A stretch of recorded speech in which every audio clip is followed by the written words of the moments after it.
নমস্কার বন্ধুরা, মেঘাস লাইফস্টাইলের আর একটা ব্লগে তোমাদের আবার স্বাগত। তো সবাই বলো কেমন আছো তোমরা, আর কলকাতায় কেমন ঠান্ডা পড়েছে? মুম্বাইতে তো সেরকম একটা ঠান্ডা পড়েনি। আজ তোমাদের নিয়ে চলে এসেছি এই ঠান্ডার ইমেজে একটা দারুণ এক্সিবিশনের খবর।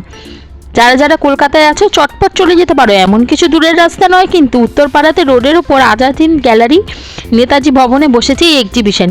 কি না নেই এই এক্সিবিশনে, আছে বিভিন্ন রকমের শাড়ি, কুর্তি, ওয়েস্টার্ন ড্রেস, এমনকি শীতের পিঠেপুলিটাও কিন্তু বাদ যায়নি।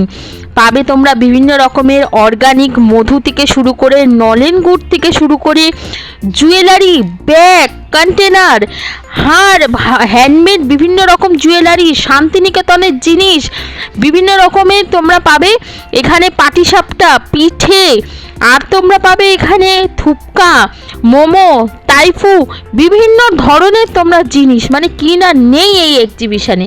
তো তোমরা কিন্তু লেট করো না।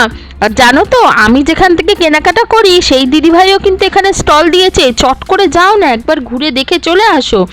ওখানে আছে দেখবে সুখ শাড়ি বুটিক, দেখে আসবে খালি উনার কালেকশান, দেখে তোমরা চোখ সরাতে পারবে না। মধ্যবিত্ত থেকে শুরু করে বড়লোক সবার মন মতনই ওখানে কালেকশান রাখা থাকে। তোমরা চটপট যাও, একটু ঘুরে দেখে চলে এসো। কি আছে, দুপুরবেলা বসে বসে কি করবে? শীতের ঘুম দেবে? দেখবে শীতের ঘুম দিলে কিন্তু বিকালে আর উঠতে ইচ্ছা করে না। তাই টাইম না নষ্ট করে চটপট চলে যাও এক্সিবিশনে। আর আস্তে আস্তে দেখতেই পাচ্ছ তোমরা, আরও দেখতে থাকতো এখানে কি আছে। দেখেছো গোপালের জামা থেকে শুরু করে বাচ্চাদের টুপি থেকে শুরু করে সোয়েটার থেকে শুরু করে সব কিছু পেয়ে যাবে এখানে রিজনেবল প্রাইস থেকে। তো যাও চটপট তোমরা ঘুরে চলে এসো। আর আমার ব্লগগুলি যদি তোমাদের ভালো লেগে থাকে তাহলে প্লিজ আমার চ্যানেলটাকে একটু সাবস্ক্রাইব করে দিও। টাটা, বাই বাই, সবাই ভালো থেকো।